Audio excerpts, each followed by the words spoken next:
today we're discussing the topic of peaceful protest and whether it can be an effective means of change. So I thought maybe we'd start discussing something local, so the Occupy Edinburgh movement. I mean, they have occupied St Andrew Square, but also they're quite out of the way, some people have said. I wouldn't say they were out of the way in terms of everyone in Edinburgh. In terms of students, we're not passing there.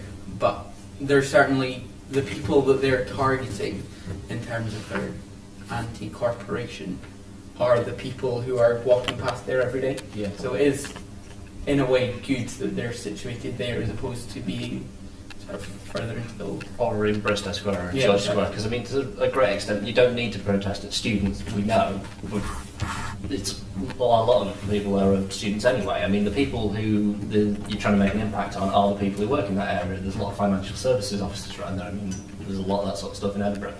So it's not out of the way, but it's an Edinburgh thing. It's just not inconveniencing people. Edinburgh's a very genteel city. I mean, Glasgow would be different because it's a different city. I think it's really just an expression of what Edinburgh's like, that no one's really trying to inconvenience anyone that much. And do you think it can work? Do you think you can have an effective protest if you're not inconveniencing someone?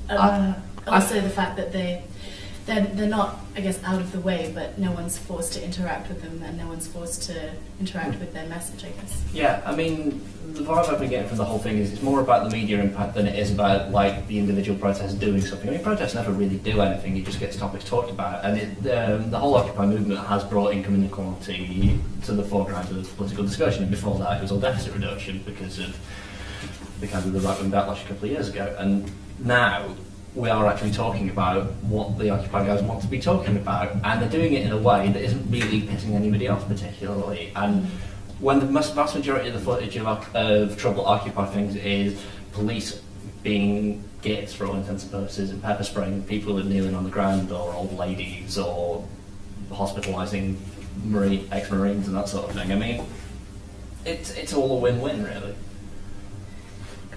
Okay, to do with the media interest thing that you said, I know you went down to London recently for the tuition protest.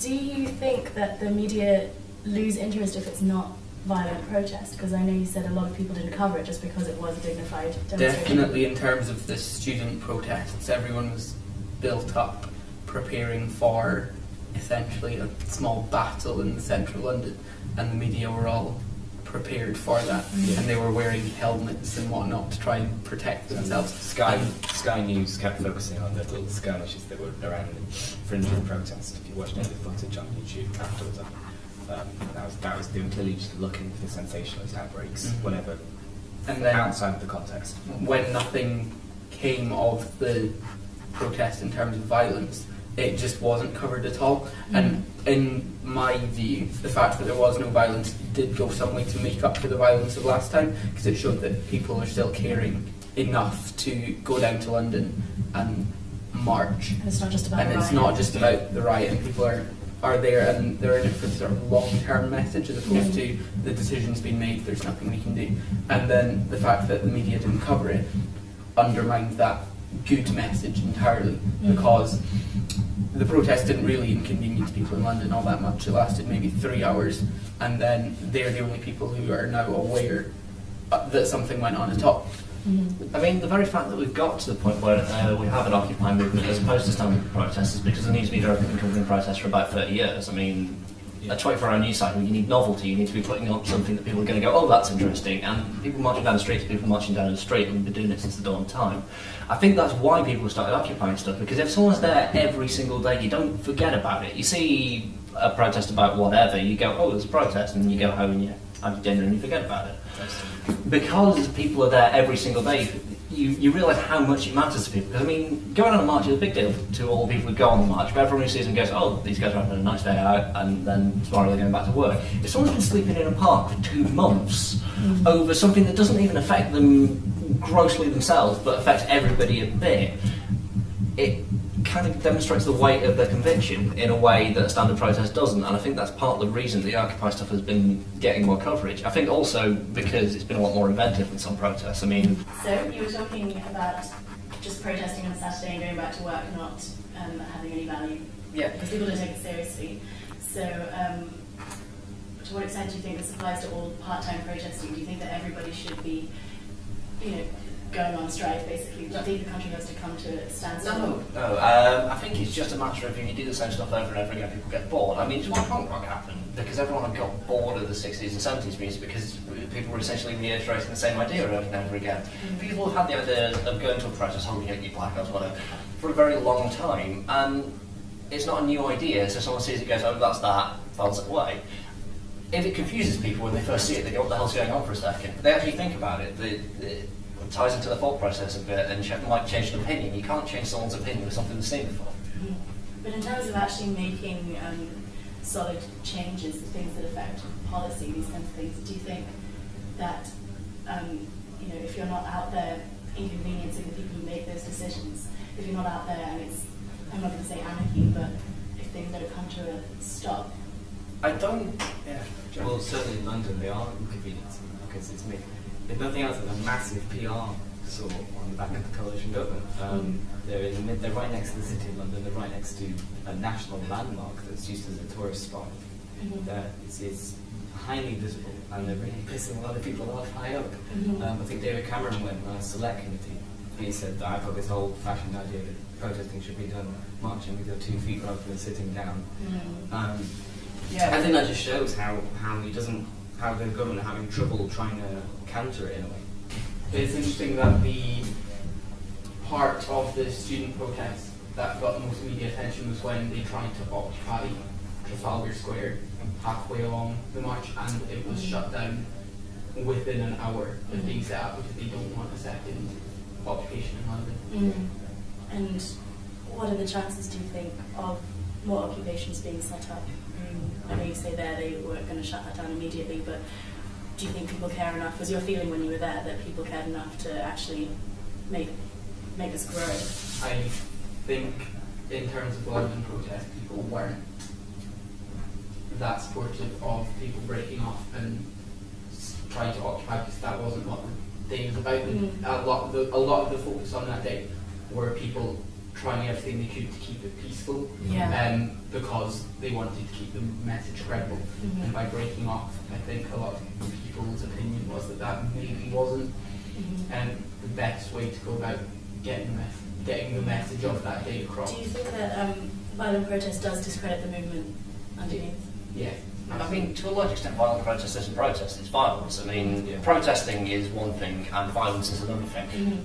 I think a large part of the impact of non-violent protest is when the police then overreact. I mean, the amount of footage floating around of just ridiculous crap that's going on is a massive kind of weapon for the Occupy movement, because there isn't like reams and reams and reams of footage of Occupy guys doing bad stuff. There's a bit, but I mean, there are idiots in any group, and a protester gets violent, they're arrested and put in prison. The police officer does it, he gets the bit off. They're not accountable. I mean, police brutality is a massive issue that we aren't talking about a lot, but the problem with that is that we don't want to derail the Occupy movement to being about police brutality, because that's not what it's about. And the police are as much a part of the 99% as anybody else is. I mean, they have their own unions. I mean, the business in Wisconsin, where they had the union rights protests and stuff, the police came out inside of the protesters and said that there was no way they were getting rid of them. That for all intents and purposes, the protesters were then protesting for the police. So do you think the key instead is persistence? Yeah. Just to keep... Persistence and erudition. We touched on the topic of police brutality. I know that a lot has been made of this, and I think sometimes people, they're not sure whether to believe it or not, because a lot of it comes from anarchists who obviously have a vested interest. But how have you sort of perceived the police reaction to the Occupy movement? In Occupy Wall Street, when the police went in to try and clear it out, they, according to Twitter, put 2 police helicopters over the camp so that no news helicopters could go in and see what was going on, and they shut 2 blocks around the camp so that no media on the ground could get in to be able to film what was going on that night. So that does raise a lot of interesting questions about how the police are dealing with it, and but to a large extent that ends up being self-defeating because, I mean, now we're talking about that, and I mean, the thing with taking all that at Psychotic Park is there was obviously a lot of footage, because a lot of guys there have cameras, I mean, they're not idiots. So when you've got video footage of them destroying the library, which is 5,500 books, they got about 500 of them back, and most of them were not in very good condition, it just makes them look like morons, and they can put helicopters in, but when it comes back down to it, you've still got a billionaire mayor wiping out a protest, and it ends up, it's going to be a boost to the New York movement, it's going to be a boost to the whole movement, because it's just a demonstration of the problem, and you can't end this with violence. I mean, it will end with violence, most likely, because that's the way most protest movements end. Did So do you think they should almost put themselves in fighting mode? Because No, if it gets them because if they look like they're goading the police, if they look like they're being dicks for all intents and purposes, then they're dicks. You've got to go in, you've got to be honest about it, you've got to be straight down the line and trigger the reaction that being decent gets. And if the reaction is totally over the top, that's your point made. Mm-hmm. And if it isn't, then hopefully you can have a discussion and get somewhere. Finally, I just wanted to ask what you guys think the result will be of the global Occupy movement. How will it end? When will it end? And what difference will it have made? I think the fact that whilst at the moment it might be helping their cause to not have specific aims set down, the more vague they are in the future, they will begin to lose credibility over that because they won't appear to have a long-term I'm not sure. goal. Because right now it seems like a genuine expression of dissatisfaction, and it's like a genuine collective expression of dissatisfaction. The moment you get leaders in, the moment you start having set points, you become the Tea Party. Because that did, but at the very, very, very start of the Tea Party movement, it was a tax protest, and it was not as right-wing as it was, but then people came in, took over as the leadership from it, and turned it into a cash cow, and into a way of beating on the Democratic Party, which is fine, because that's what happens with these movements. Eventually this will be co-opted by the centre-left parties, but it'll take a while. I just can't see that unless they appear to be clear in what they're aiming for, that they'll be able to carry on in the way that they're going now, because the public will lose interest and they will just appear as people with no goals. I don't know if that matters, especially, because I think for the guys who are there, they're there for their own individual reasons. You start putting a set list of reasons to be there, you're going to alienate a lot of the guys who don't agree with that, because I mean, if you ever manage to get two anarchists to agree on anything.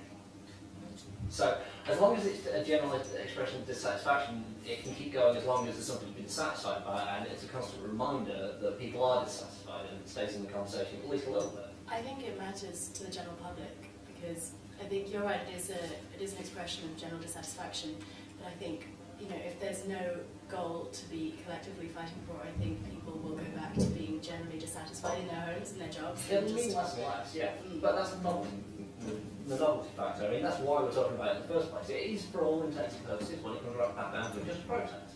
But it's a protest that's happening in 1,000 places around the world and everyone's talking about it. But no one talks about the same thing indefinitely forever unless it's full. So, and I've never understood that. Or there's a satisfactory resolution. Well, I mean, there's only two resolutions to end the protest, which is either the system is fixed, and you're not going to fix the entire system to a point where you can satisfy the guys who are in these parks. I mean, a lot of those guys, I have no problem with anarchists. You can't. We're never going to get to a situation where they're happy with the situation of the state. So eventually, no, I know, but I'm saying that the hardliners of the movement you aren't going to satisfy. So eventually, either the system changes enough that the vast majority of people go, yeah, that's all right, I'm done. And then it ends up being four guys sat on the park bench. Or the police stamp it out, which is probably what will happen.